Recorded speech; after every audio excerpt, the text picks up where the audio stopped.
¿Qué pasa mis ecateretes, cómo están? Espero que bien. Este día vengo a traerles este videazo donde veremos que el juego del calamar fue real. Así es panas, pasó en la vida real, así que comencemos a verlo. Los recogían en cualquier lugar, los subían a un camión y cuando se bajaban no sabían ni siquiera dónde estaban. Uniformados y con un montón de extraños, solo tenían una forma de salir: jugando o muriendo. Esta es la historia real en la que probablemente se basa la famosísima serie de Netflix Squid Game. Me cae que jamás pensante que esta serie fue basada en hechos reales, ¿verdad? Pues ahora en este video reacción veremos todo lo que tenían que hacer para poder salir con vida de estos juegos. Hola a todos, bienvenidos a un nuevo video. Estoy muy feliz de que estén aquí otro día más conmigo con un nuevo caso misterioso. Me taguearon muchísimo en este caso por TikToks, por historias, bueno, por un montón de cosas me las mandaron y dije, bueno, vamos a revisar a ver qué es lo que está diciendo la gente. Sin duda un caso muy impactante. Sé que muchos están acá interesados en esta historia por la particularidad de que tiene una gran similitud con la historia del juego del calamar o Squid Games, que por cierto aún no está confirmado que los escritores de la serie se han basado en este caso, pero no se puede negar la cantidad de referencias el uno del otro. Y hoy van a conocer esa historia. Va a ser un caso de 2 partes, ya de una vez les aviso, porque la verdad sí está bastante extensa la información y quiero que pues no se pierda ningún detalle. Pero bueno, antes de comenzar no olviden seguirme en todas mis redes sociales, saben que tengo 1000 millones de redes. Síganme en mi canal de WhatsApp que lo encuentran como Paulette, y aquí también suscríbanse a ver si llegamos a los 10 millones este año. Y ya. A la bestia, yo también quiero llegar a los 10 millones de subs panas, así que corran y suscríbanse a su canal y de una vez al mío para lograr ese sueño. Muchas gracias por apoyar mi contenido en todas las redes, que les pongo un montón de cosas, así que pues sin más que decir, comencemos. Espero estén preparados para esto, panitas. El caso de Brothers Home. Este es uno de los casos sin duda más impactantes que he hecho. Investigando lloré mucho. Espero no llorar en esta grabación, pero dura, una historia dura, y pues cómo puede llegar a verse reflejada algo como lo es la serie de Netflix. Pero bueno, acá vamos a ahondar en muchísimas historias, pero primero quiero contextualizarlos. En la época de 1950 salió Corea del Sur de la famosa Guerra de Corea. Y pues como es lo usual para ese momento no estaban muy bien y comenzaron a hacer diferentes políticas y cosas para ayudar especialmente a la gente pues que había sido bastante afectada por este tipo de cosas. Como saben, después de las guerras quedan muchísimas personas huérfanas, sin hogar, tristemente muchos con problemas psiquiátricos. Si panas, aparte de que toda la ciudad y así queda hecha mierda, la gente queda peor de lo que pensamos. Hay un montón de historias que quedan marcadas por estos hechos y claramente pues Corea del Sur no fue la excepción. Para ese momento Park Chung-hee, voy a aclararles una cosa, no sé coreano, entonces voy a leer algunos nombres y pues me da cosa no pronunciarlos bien, pero pues para que me entiendan no sé coreano, pero lo voy a tratar de hacer como lo creo. Sí, baby, tú no te preocupes, tú puedes mencionarlos como se te dé la gana. Y Park Chung-hee intentó limpiar Corea, que quedó manchada por la guerra. Así que para ese momento quería poner un poco más de orden a las ciudades, a los diferentes lugares. Oigan, viéndolo así de bien, se parece el viejito al jugador número 1 de la primer temporada, pero en joven. Mírenlo, obsérvenlo bien y se parece un montón. Para que se vea un poco más limpio. Y acá es donde se llama las llamadas limpiezas sociales, que son liberar a estas ciudades, los países, diferentes cosas, de aquellas cosas que representen pobreza, aquellas cosas que representen suciedad, desorden. Ellos quieren deshacerse de esto. Esto, ustedes saben que ha ocurrido en muchos lugares, bueno, se dice que ha ocurrido en muchísimos lugares, creo que casi todos los países han tenido este tipo de cosas. Pero bueno, este hombre comenzó a hacer esta limpieza para ese momento. Y es así como le ordena para 1960 a algunas de sus ciudades principales, entre esas Seúl, Busan y muchas otras más, que comiencen las llamadas construcciones de centros de detenciones de vagabundos, que es básicamente pues un lugar donde las personas sin hogar podrían comenzar a vivir, a ser rehabilitadas, a ser reintegradas a la sociedad eventualmente, y pues tendrían diferentes tipos de soluciones a sus vidas por parte del gobierno. Él activa la ley llamada Ley de Servicios de Bienestar Social, que básicamente va a ayudar a todas estas personas sin hogar, y pues para que esta ley se cumpliera él tenía que aliarse pues directamente con la policía, más que aliarse, darle órdenes órdenes a la policía de que ellos hiciesen lo que él les pedía, y pues era básicamente: recójanme toda esta gente que está afuera, que probablemente no tiene recursos, que está mal, que representa algo que no queremos que se vea de nuestro país, y llévenlo a estos centros, por Chale, pues era gente que no tenía otra opción, panas, no manches, que ojetes, que maldito ese chinito, favor. La policía claramente toma las órdenes de este hombre, que ya vamos a hablar un poco más adelante de esta, no sé cómo decirlo, como esta pelea de quién fue el culpable de este tipo de cosas. Pero claro, ellos tomaban lo que este hombre les ordenaba, pero ustedes saben que generalmente estos organismos a veces les encanta tener el poder, y cuando tienen el poder hacen lo que quieren.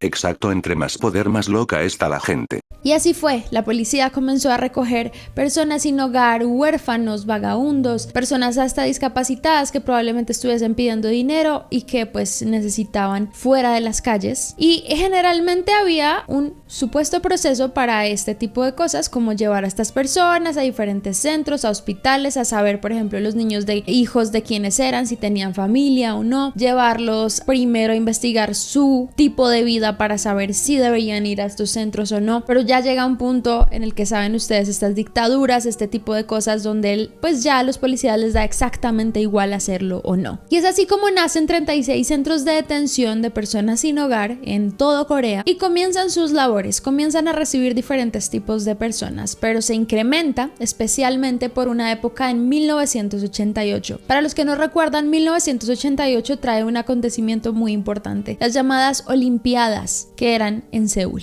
Las Olimpiadas ya no tanto, la verdad esto ha cambiado muchísimo, pero para los 90 especialmente me acuerdo, y para los 2000 ser parte de las Olimpiadas era un hito, ¿sabes? Que te escogiesen como país para ser el anfitrión de este evento era lo más importante que les podía ocurrir, porque de una forma u otra denotaba que el país estaba muy bien, que el país estaba triunfando. Oigan, no sé si sabían, pero en el 2026 los Juegos Olímpicos van a ser en mi bello México. O sea, ¿eso quiere decir que el país está bien y que está triunfando o qué? La verdad no lo creo, pero bueno, pensemos que es así.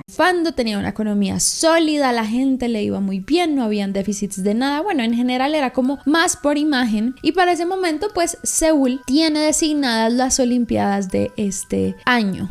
Pero claro, como hacen muchos países, ustedes saben que esto no es un secreto, de esto se ha hablado muchas veces, y es que los diferentes países, cuando reciben la invitación para ser los anfitriones de las Olimpiadas, pues dicen: ok, vamos a recibir un montón de gente, vamos a recibir gente importante, deportistas, políticos, personas de la alta sociedad, gente influyente, y necesitamos que nuestro país se vea 10 de 10, justo como lo prometimos, como ellos esperan que nosotros nos veamos. Y esto fue la excusa perfecta para que Corea intensificara estos programas de limpieza social. Básicamente era sacar a toda la gente que no tenía que estar en la calle, que no hubiera... No mames, imaginen que hagan eso aquí en México, que básicamente no es necesario, ya que el narco se encarga de hacer esta limpieza profunda. No necesariamente es con vagabundos y eso, pero de que hace limpieza la hace. Ese vagabundos, que no hubiese personas pidiendo dinero, personas pobres, nada se podía ver, se tenía que ver una ciudad 10 de 10. Y claro, aquí comienzan a llevar a más personas a estos lugares, repartidos en todas las partes del país, o sea, no solo en Seúl, en diferentes lugares. Pero hay gente que para esa época, incluso antes de las Olimpiadas, ya estaban diciendo: oigan, estos lugares no son lo que parecen, en estos lugares pasan cosas muy turbias, por favor alguien haga algo. ¿Y qué hacían con estas personas que se impulsaban a denunciar estas historias? Les decían: ¿no te gustó? Bueno, vamos a silenciar. Y de una forma u otra terminaban en la cárcel, desaparecidos, o ya se imaginan de qué otras formas. Pues aparte no había quien reclamara por ellos, así que fácil y sencillo se podían deshacer de ellos. Para 1986, un fiscal de distrito llamado Kim Yong-won comenzó a trabajar en una investigación porque un cazador estaba tomando fotos y vio en la lejanía como unas personas parecían estar talando árboles, pero que era un poco... Era una zona donde pues en teoría no se podía hacer, pero él vio cosas muy particulares en estas personas. Llevaban todos el mismo uniforme, tenían los pies al parecer amarrados entre ellos y se les veía en condiciones bastante deplorables. Incluso veía como algunos se caían mientras trabajaban. No solo eso, sino que parecía que hubiesen como líderes en ese lugar que los obligaban, los golpeaban y los gritaban. Y así es como se lanza la primera investigación a un lugar llamado Brothers Home, que es el centro de nuestro caso, en 1987. Un lugar que era el principal lugar y el número uno, por así decirlo, de los centros de acopio creados por el gobierno. De estos lugares para que las personas sin hogar vivieran, fueran rehabilitadas, fueran usadas para bien eventualmente. Un lugar que aparentemente de afuera era maravilloso. El Brothers Warfare Care Center, o el Brothers Home, como nos vamos a referir a él, abrió en 1976 y hasta 1987 en una provincia de Corea llamada Busan, al sur de Corea. Bueno, en Corea del Sur, pero más al sur, valga la redundancia. Y según se piensa, era un lugar espectacular, un lugar que el gobierno había creado para ayudar a todas estas personas, pero no eran habladurías, no era lo que la gente estaba diciendo de este lugar, era porque ellos mismos lo promovían así. Brothers Home constantemente tenía videos donde promocionaba su lugar, mostraba a sus inversores y a los extranjeros que era un lugar increíble, que podían confiar en ellos, que podían invertir allí su dinero porque estaban ayudando a cientos de personas. Y Park In-yuen era su dueño. Era la persona que lideraba este lugar junto con su esposa Lim Sung-son. Observen bien la cara de este maldito enfermo, él fue uno de los principales hombres que creó esta masacre de personas.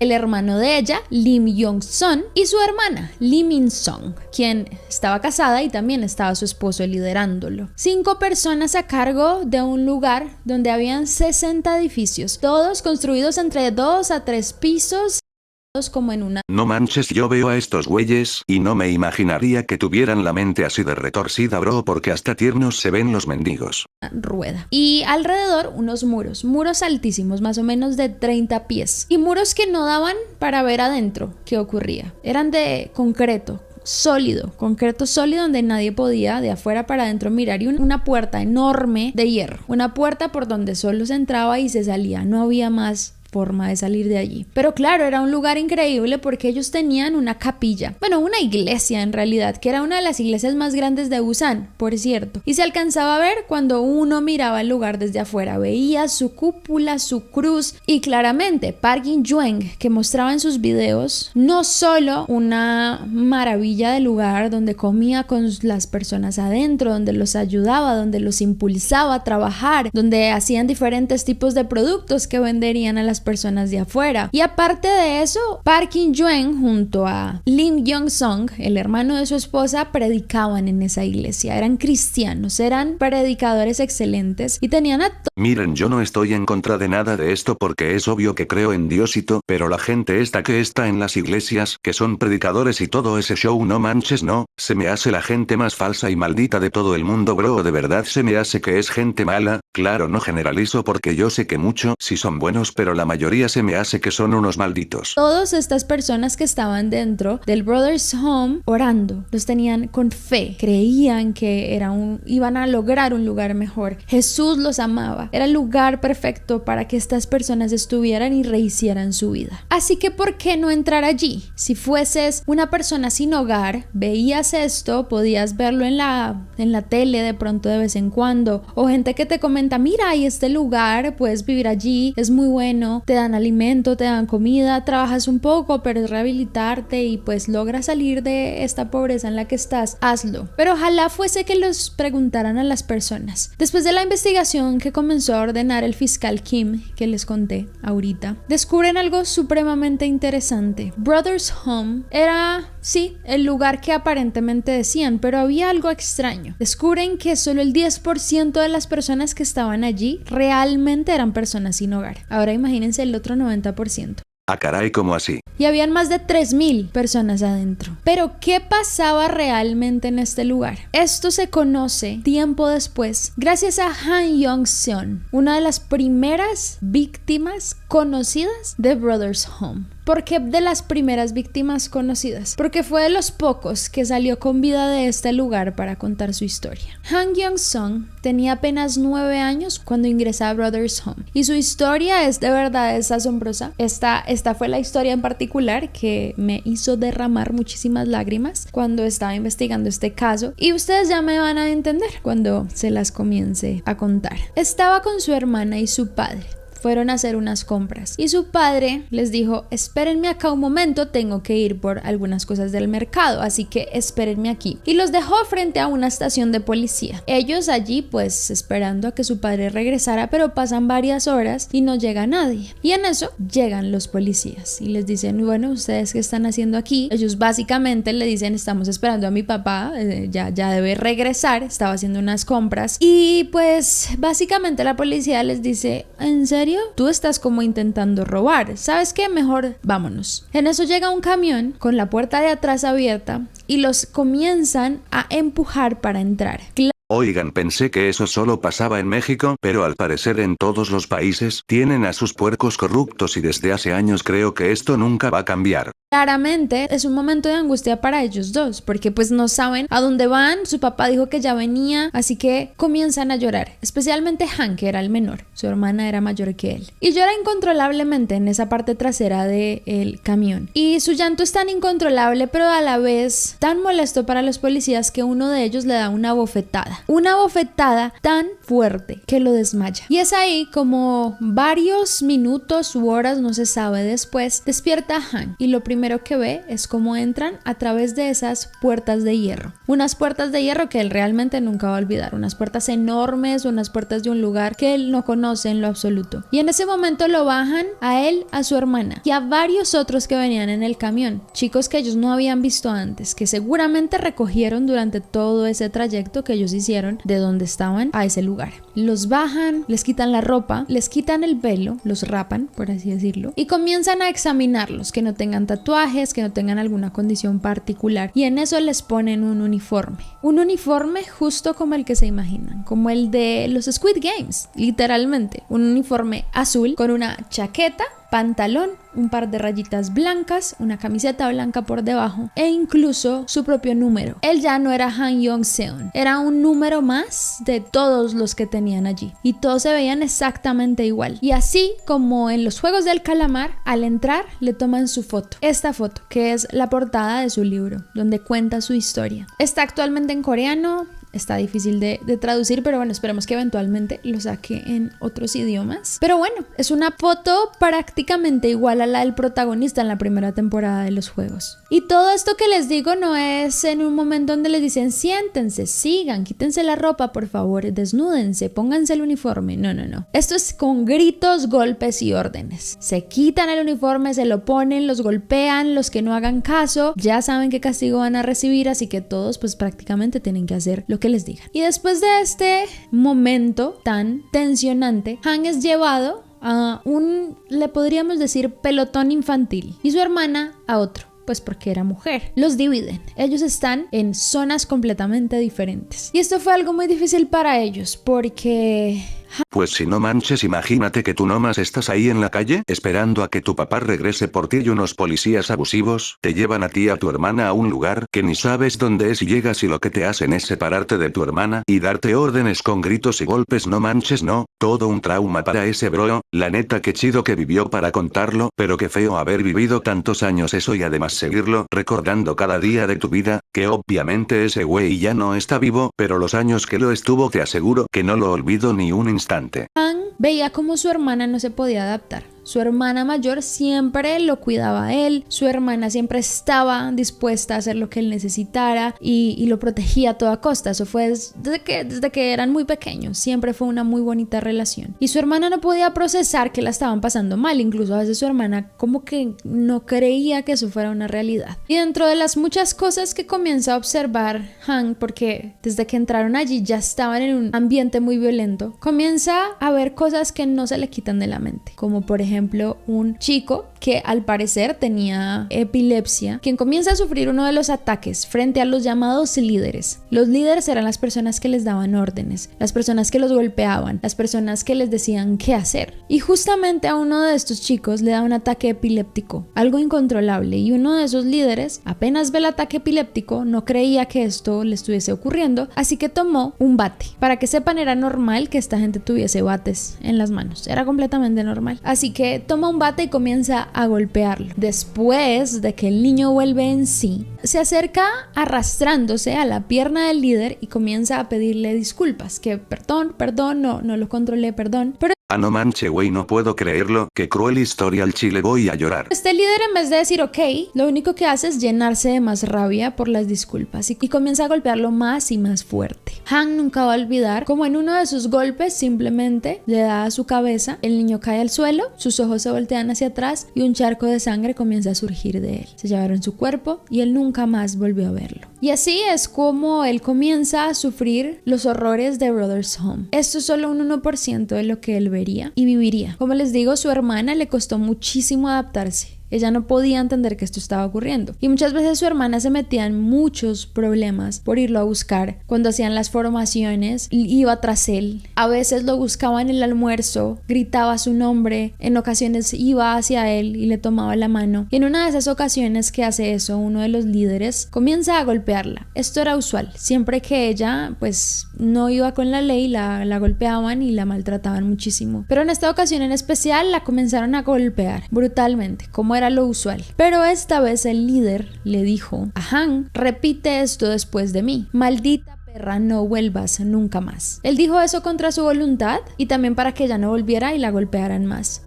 No, hermanos, no manches, ya no puedo con esto, pero miren, su hermano lo hizo por su bien para que ella ya no lo buscara y dejaran de golpearla, no manches, no, pobrecitos. Pero a partir de allí, llevaron a su hermana como a el ala del lugar que se encargaba de pacientes psiquiátricos. Y a pesar de que ya no tenía ninguna enfermedad, comienzan a medicarla constantemente. Y cuando él la ve de vez en cuando, a veces que se escapa para verla a través de una ventana que había en esta ala, se da cuenta que su hermana pues ya no es la misma. Su hermana, a través de los medicamentos que le dan, la mantienen en un estado constantemente como adormilada, como que no está en esta realidad. Y esto es lo que a mí más me dolió de este caso y de lo que vivieron estas personas, y por eso la historia de Han para mí es demasiado impactante. Y es que tristemente su hermana nunca fue la misma. Su hermana se quedó como en un momento de vida antes de entrar a Brothers Home. Ella nunca volvió a hablar de la misma forma. Ella se veía distante, miraba como a otra realidad, se quedaba como pasmada y por ocasiones incluso no recuerda a su hermano y no recuerda lo que pasó. Chale, bro, pues imagínate el nivel de trauma que tuvo esa pequeña niña que tantos años vivió esa vida culera. Al chile yo hubiera preferido morir, aunque suene feo, pero siento que hubiera sido lo mejor. Bueno, suprimió esos recuerdos por completo. Los tratos de Brothers Home, las palizas, el constante consumir medicamentos psiquiátricos que pues ella no necesitaba, la llevaron a este estado. Pero ¿qué vivió su hermana? Que pues aparte de todo lo que ya le hacían, que les digo, estos abusos, estos golpes, ¿qué fue lo que hizo que su hermana cambiara por completo y no volviera a ser la misma? Como que su cerebro hiciera como pum y se fuera de esta realidad. Todos conocen, y si no, les voy a contar, la famosa serie de Squid Games. Squid Games es uno de los éxitos más grandes de Netflix a la actualidad. Salió en 2019. Y Squid Games gira en torno a una historia sobre un concurso secreto del que son parte 456 jugadores. Todas estas personas son personas que tienen unas situaciones económicas muy graves, que no pueden solventar ciertas cosas, que puede que no tengan ni siquiera hogar y arriesgan su vida con diferentes juegos, en su mayoría infantiles, casi todos, de allí el nombre del juego, Squid Game o el juego del calamar, que es un juego. Bueno, si recuerden que en la serie se llevan gente que está súper endeudada y por eso la mayoría quiere quedarse ahí y ganar para pagar sus deudas y seguir vivos, pero pues todos sabemos lo que pasa. Niños, con el objetivo de ganar 45.600 millones de wones. Claramente, cuando ellos entran al juego no tienen ni idea de qué se trata y no tienen ni idea de que pues básicamente van a morir en ese momento. Solo puede haber un ganador y es así como comienza la historia. Y si ustedes se dan cuenta, la similitud con todo esto que les estoy contando es prácticamente la misma. Personas que se las llevan sin razón alguna a un lugar. A diferencia de pronto de la serie, ellos escogen ir, en este caso muchos no, Pinche gente ojete, pero no me sorprende. Aquí en México se ha sabido de muchos lugares como anexos y algunas cárceles que también hacen eso. La verdad que no es nada del otro mundo, pero así como lo cuenta esta chica está muy turbio, porque recordemos que en esos lugares también había niños pequeños que vivían todo este infierno en contra de su voluntad. Llegan a un lugar donde les ponen un uniforme, donde los obligan a cumplir con un reglamento o si no mueren. Y pues el objetivo, a diferencia de pronto del Squid Game, es que en Brother Homes o sales vivo o sales muerto igualmente, pero pues no ganas nada de dinero. Simplemente el juego dentro de Brothers Home es sobrevivir. Y Brothers Home tenía unas reglas muy particulares para la gente que estaba en este lugar. Si seguían las reglas, estábamos bien. Si no las seguían, los golpeaban, los maltrataban, los abusaban. Si no tendías tu cama en 5 minutos, apenas te levantaras, te golpeaban. A la primera hora del día tenían que hacer entrenamiento militar y tenían que dar 10 vueltas a la cancha. Después de eso, cantar el himno del lugar, y si no coordinaban en la marcha, porque hacían una marcha mientras cantaban, los golpeaban. Y lo que hacían era agachar la cabeza, los ponían con la cabeza hacia el piso como así en forma de V y los golpeaban. A veces les obligaban a ponerse con la punta de la nariz en el piso y golpeaban su cabeza hacia abajo. Ya se imaginarán qué podría pasar, les rompía la nariz. El tema de la alimentación no era como lo presentaban en los videos. En los videos se ve al dueño comiendo con ellos unas porciones muy enriquecedoras, llenas de arroz, de comida importante, de buena proteína. El gobierno le daba dinero a Brothers Home para alimentar 3,000 cabezas, que era más o menos lo que estaba allí adentro. Pero ellos solo utilizaban el dinero para alimentar 2,000. Ya se imaginarán lo que buscaban. Uno, lucrarse de esos otros 1,000 y llevárselos para el bolsillo directamente. Pero aparte de eso, la comida que les daban estaba en un estado putrefacto. Literalmente les daban comida podrida. Las grandes porciones que se ven en esos videos no eran una realidad. Repartían entre 3,000 personas lo de 2,000 y aparte a veces guardaban cosas o esperaban que restaurantes o otros lugares tuvieran sobras para llevar y dárselas a las personas dentro de Brothers Home. Después... Chale, no mames, que ojetes esos güeyes. No entiendo de verdad cómo hay gente que disfruta el maltratar a otros. No sé cómo su conciencia puede con eso, bro, la neta que feo. Desde esa comida, que no tenía ni un solo nutriente, se llevaban a estas personas a trabajar en diferentes lugares. Unos eran construir el mismo lugar de Brothers Home. Es decir, los chicos tenían que llevar grandes piedras, ladrillos, cemento, de todo, para construir todos los edificios que tenía ese lugar. Incluso la gran iglesia que les conté, la construyeron las mismas personas dentro de Brothers Home. Si no te apurabas, si no construías a la velocidad de otros, si no cargabas 20, 30 kilos en tu pequeño cuerpo, te golpeaban, incluso hasta la muerte, o incluso podías morir en ese proceso de trabajar. Y también había otro trabajo, podías trabajar en las fábricas de Brothers Home, que tampoco eran como se veían en los videos, no eran lugares hermosos donde ir a trabajar y donde sacaban un montón de productos para la venta de ustedes y que los disfruten. No, eran fábricas donde metían a todas las personas de Brothers Home, bueno, una parte de las personas de Brothers Home, para hacer diferentes tipos de cosas, zapatos, juguetes o anzuelos para pesca. Y en 12 horas tenías que hacer una cantidad específica de productos. Si no lo hacías, te golpeaban, te abusaban o te mataban. Ahora imagínense tener que hacer una cantidad enorme de anzuelos de pesca diarios. Productos que se hacen con un poco más de cuidado. Productos que si los tienes que manipular rápido se te entierran por todas las manos. Cientos de personas de Brothers Home con las manos incluso sin uñas de esos procesos, donde a veces se les salían de estar trabajando tan rápido. Y si parabas de trabajar y no cumplías con tu meta, ya sabes lo que te pasaba. Aparte de eso, si eras una persona como la hermana de Han, te daban pastillas para mantenerte controlado, para que no fueses rebelde, para que no fueras contra las reglas y no representaras un problema para el lugar. Además de eso, llevaban gentes con discapacidad, diferentes tipos de discapacidades cognitivas, físicas, entre otras. Y estas personas no se salvaban. Estas personas también trabajaban.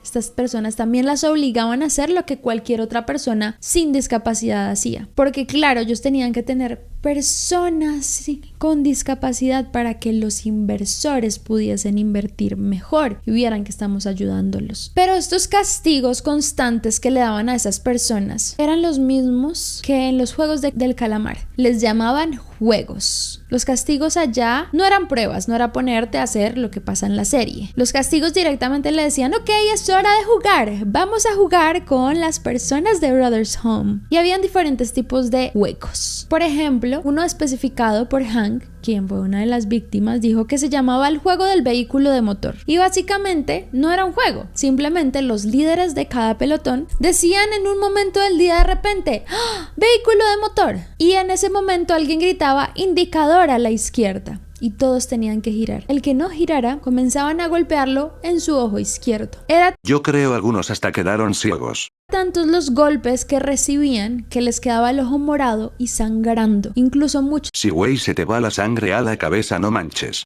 hasta perder la vista. Incluso en uno de esos juegos, una de las víctimas, que ya les hablaré más adelante de él, perdió sus dientes completos y a día de hoy no los tiene. Había otro juego que era colgados y básicamente cuando lo querían hacer tomaban a todas las personas de un pabellón y como eran camas que eran algunas literas, los colgaban y no era 1 minuto o 2, era por horas. No sé si ustedes sabían que eso puede matar a la gente. No manches, es tal cual la serie, pero más turbia. Bueno, ya la verdad, ya no sé cuál es más turbia, pero que ojetes las dos. Estar mucho tiempo boca abajo. Y aparte de eso, pues comenzaban a golpearlos. Si se movían, si hacían algo, entonces tenían que quedarse estáticos. Si perdían, los golpeaban. Y pues muchos momentos de esos llevaron a la muerte a muchas personas. Y en sí había un montón de torturas, un montón de juegos crueles, y especialmente cuando no se hacía lo que decían los líderes, en este caso los guardias de los Squid Games. Y lo que pasaba era el resultado de siempre. Terminas completamente herido y tienes que después seguir trabajando pretendiendo que no ha pasado nada o mueres.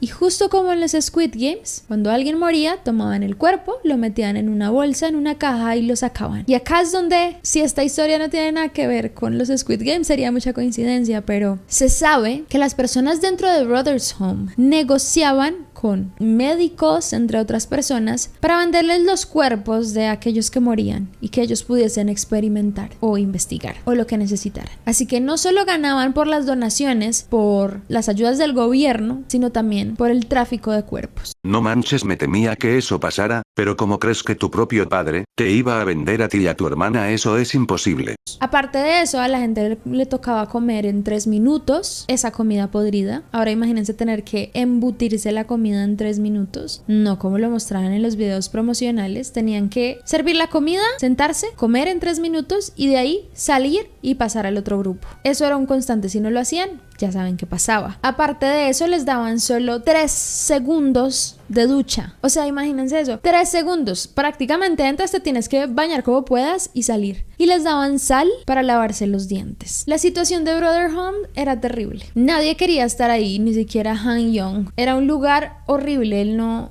podía procesar lo que estaba pasando. Su hermana no lo procesó, la perdió de alguna forma u otra porque nunca volvió a ser la misma. Pero él también seguía como con ese resentimiento de por qué termino en un lugar así, porque tengo que trabajar forzadamente, porque me golpean todos los días, porque abusan de mí. Esto es culpa de mi padre. Y con esa rabia y con esa ira que comenzó a tener hacia su propio padre, porque pues decía, claro, o sea, este hombre va al mercado, dice que ya vuelve y no vuelve. La historia es que Carajo, no manches, no pensé en que el papá les fuera a hacer eso. Mierda, bueno, miren, quizás el papá pensó que de verdad era un lugar como el que anunciaban. Sí, su padre era un hombre que no tenía los recursos, que no sabía cómo cuidarlos. Y ese día los dejó en la estación de policía con el objetivo de no regresar. Que les daban de comer bien y los trataban bien, y por eso decidió dejarlos ahí, pero tómala todo lo contrario.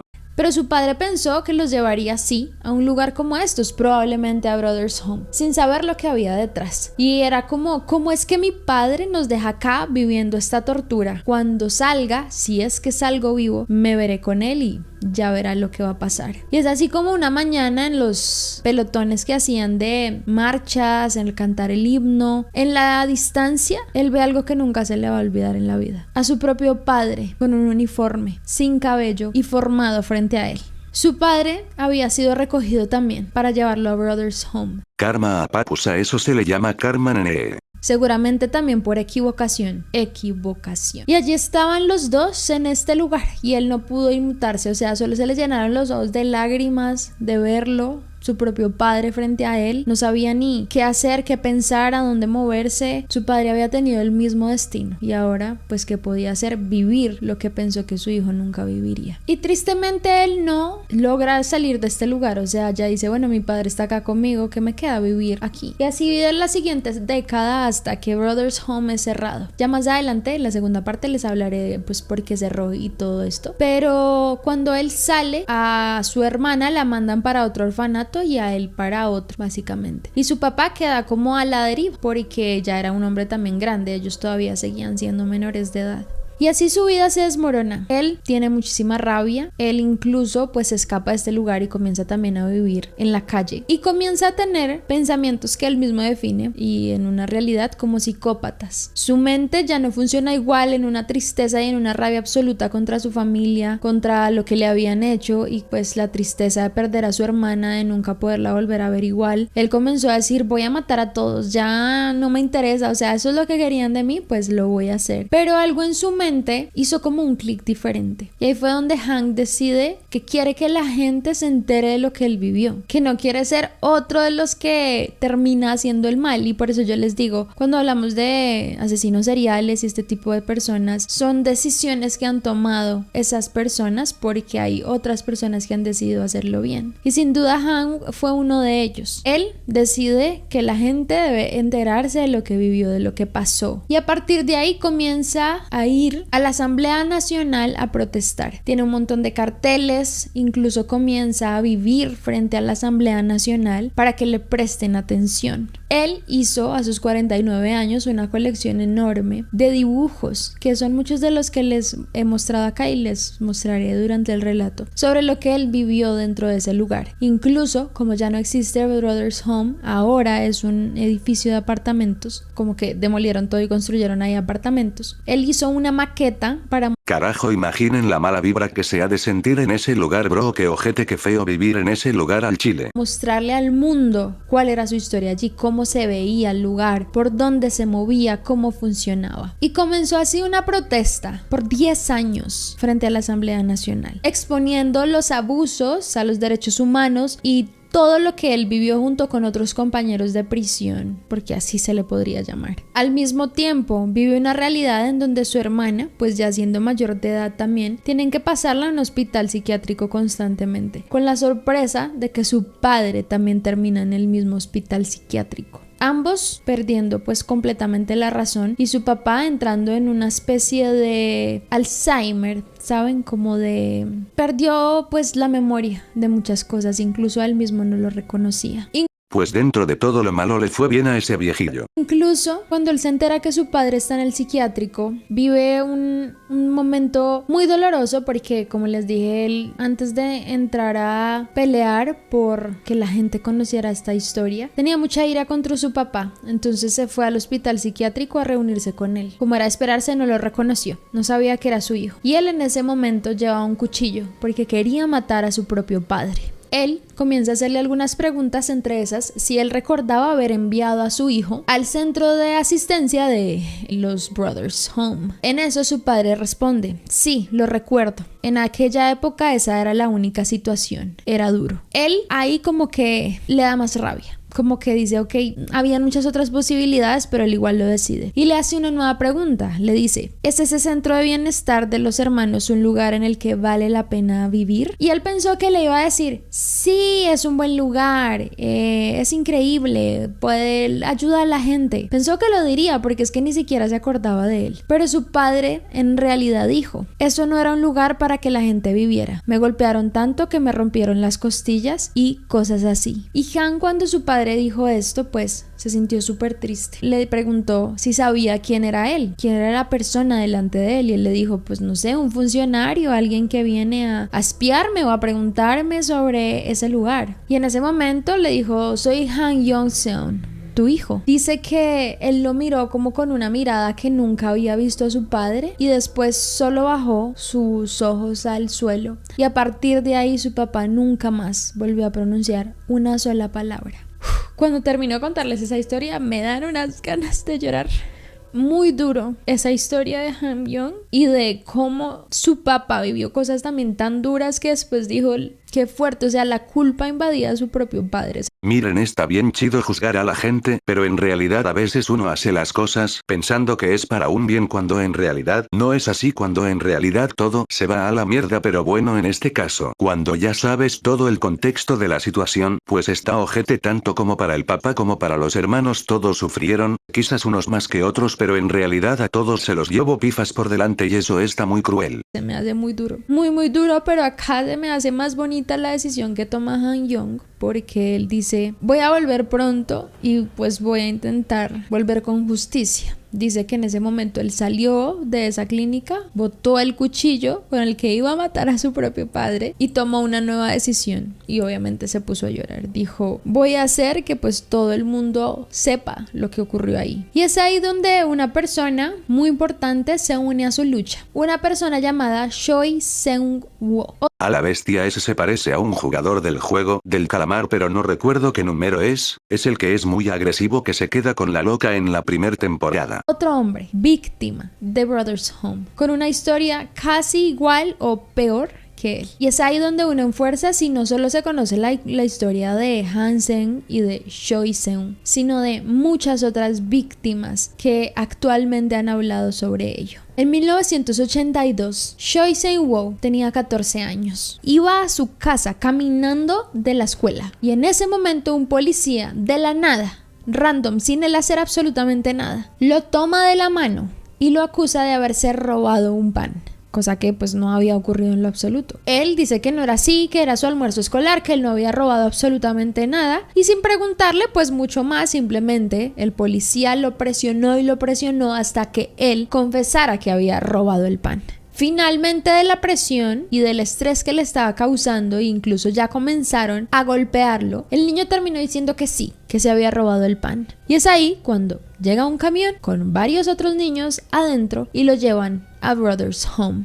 Y es algo que él no va a olvidar, porque el lugar estaba a solo 10 minutos de la comisaría donde lo habían llevado y él vivía muy cerca de ese lugar. Y él ya había pasado antes con su familia por ahí, él había visto esas paredes, él había visto esa puerta, pero pues nunca se había preguntado qué había. Y ese día lo conocería. Y al igual que Hank, es llevado a un examen físico, lo desnudan, lo lavaron minuciosamente también, le ponen el uniforme que a todo el mundo le ponen. Pero a diferencia de Hank, que eventualmente pasó por diferentes tipos de abuso, a Choi, a su segundo día de estar en este horrible lugar, en este infierno le llamo yo, el jefe de su pelotón, como el líder de su pelotón, lo desnudó cuando él estaba de noche, lo lavó con agua completamente fría, le echó un baldado de agua fría y le ordenó que se acostara así. En ese momento, el jefe abusó de él, ya saben de qué forma. Fue tan terrible el abuso que él sangraba por todas partes. Le escurría la sangre hasta por las rodillas. Y es ahí donde él afirma que a partir de ahí, los próximos 5 años, casi a diario, él era abusado de esa forma, no solo por un líder, sino por varios líderes de los pelotones. Pinche gente enferma, no manches, ya no quiero ver esto, pero tenemos que terminar la video reacción, panas. Like al video si estás igual de encabronado que yo por todo lo que hacían estos ojetes. Él dice que incluso llegó a denunciarlo en la dirección y lo único que hizo fue obtener golpizas. Él recuerda perfectamente cuando tenían, por ejemplo, los momentos de correr las 10 vueltas a la cancha, como un chico no pudo, lo golpearon y sus pupilas se dilataron. El chico nunca volvió, ya se sabe qué es lo que ocurrió ese día. También vio como otro hombre de unos 30-40 años comenzó a rebelarse, por así decirlo, a decir, ¿por qué me tratan así? Yo no estoy para este trabajo, yo no vine aquí a que ustedes me manden y que me maltraten así. Y pues lo único que obtuvo fue golpearlo, pero pues ese hombre ese día salió con una bolsa encima. Pero lo peor que le pasó a Choi fue en 1985. Él ya llevaba allí 3 años. 3 años de tortura, de dolor, de cosas inimaginables y horribles que ya les he contado. Y él fue a comer, fue al comedor cuando miró hacia el frente y fue el peor momento de su vida. Su hermano de 14 años, se encontraba en el lugar ahora. Él, obviamente, entró en shock, se le derramaban las lágrimas, pero pues no podía hacer nada, él no podía gritarle a él como, oye, estoy acá, pues nada, ustedes saben que pues lo que les he dicho, básicamente era lo peor que podrían hacer. Y lo que se enteró después es que su hermano, Jae-ho, era su nombre, estaba jugando en una tienda de videojuegos, literalmente, salió, jugó en una tienda de videojuegos y la policía lo detuvo allí. Obviamente dijeron que es que era vagabundo, que no debía estar allí, y él fue una de las grandes excusas de limpieza social de la época de las Olimpiadas. Y para él era muy doloroso ver cómo se tenía que adaptar su hermano en la lejanía, él en el silencio. Pero por ejemplo, acá hay algo muy triste a la vez bonito, y es que la abuela de ellos, ella sí los estuvo buscando, denunció su desaparición, pero pues nunca le dijeron nada. Y él, a diferencia de Hank, sí tiene una historia un poco más esperanzadora, y es que su abuela pues hizo este esfuerzo, luego se unió su papá y él comenzó a enterarse que hay niños que se los llevaban a este lugar, así que su papá fue y golpeó la puerta literalmente e hizo como un escándalo gigante para encontrarlos a ellos, hasta que finalmente a él y a su hermano los liberan gracias a su papá. Él recuerda que en ese momento cogió a su hermano, comenzaron a llorar, le preguntaba si estaba bien, si estaba herido, que cómo se sentía y que solo podían abrazarse y llorar. Para ese momento, Choi había cumplido 19 años y pesaba solo 37 kilos. Y su hermano tenía 17 y pesaba 35. Pero acá hay algo también muy desafortunado de este tipo de cosas, y es que él y su hermano no pudieron levantarse de esa pesadilla de lo que habían vivido. Ellos no lograron habilitarse nuevamente a la sociedad y de una u otra forma terminaron pues en lo que ellos querían limpiar, que eran las personas sin hogar, y comenzaron a entrar en esa vida donde no tenían hogar, donde no se adaptaban. El propio Choi cayó en depresión y comenzó a unirse a las pandillas. Chale bro, es que es lo que les digo, quien se recupera de un trauma así, al chile por más que tú quieras está canijo después de todo lo visto y todo lo vivido. Lo único chido aquí fue que su abuela y su papá no se rindieron hasta encontrarlos, pero no manches, no pudieron con ese trauma. Y su hermano no pudo más hasta que en el año 2009 se suicidó. O sea, muy triste, su hermano no pudo salir de ese momento, y Choi solo recuerda cuando lo encontró y comenzó a abrazarlo. Él dijo que por horas, o sea, se quedó con su cuerpo sin vida en sus brazos por horas mientras lo lloraba porque no entendía. Esta parte también es súper nostálgica del caso, porque hay unas imágenes de archivo de él como llorando por su hermano y es súper duro. Oigan, de verdad, este caso es súper duro. Y aparte de eso, tiempo después él logra como tener una novia que le cambió también su perspectiva frente, él lo habla así, por eso se los digo así, porque él lo dice así, es como su sexualidad. Él pues sentía que iba hacia el lado de los hombres por todos los abusos que había pasado, pero tuvo una novia y pues dijo, no, creo que sí, pues soy heterosexual y no sé qué, y él comenzó a formar una familia con ella y quedó embarazada. Y la familia de ella la secuestró y tuvo el bebé, se lo quitó y lo dieron en adopción. Y ella después se quitó la vida. O sea, la vida de Choi después de todo eso ha sido muy dura. O sea, yo digo como, wow, cómo le siguen pasando cosas, es demasiado sorprendente. Incluso él se va a trabajar a un barco pesquero como para no ver a Corea más, no sentir físicamente la ciudad, le traía muy malos recuerdos. En uno de sus viajes, ese barco se hunde. Todos mueren menos él. Y es rescatado. Jaja, no mames, a este güey ni Diosito lo quería. ¿Ustedes pueden creer eso? Y es rescatado y lo llevan nuevamente a Corea. Y es ahí donde eventualmente también hace un clic, conoce también a Han y deciden hablar de todo lo que les ha pasado. O sea, yo digo que Choi tenía una misión tan grande. Bueno, si más bien era eso, él tenía esta misión de dar a conocer este caso, y por eso Diosito lo dejó más tiempo. Con todo esto, porque miren todo lo que le pasó, y ahora la vida diciéndole como, tú serás el que lidere esto. Y Sean y Han comenzaron a desempeñar un papel decisivo frente a todo lo ocurrido en este lugar y en el crear una nueva ley en el año 2020 para que se hiciese justicia. Incluso Choi, siendo un poco más drástico, él hacía huelgas de hambre, él vivió también frente al lugar durante años para que le prestaran atención y lograr como algo importante, que eso lo hablaremos para la segunda parte. Hasta aquí voy a dejar esta primera parte.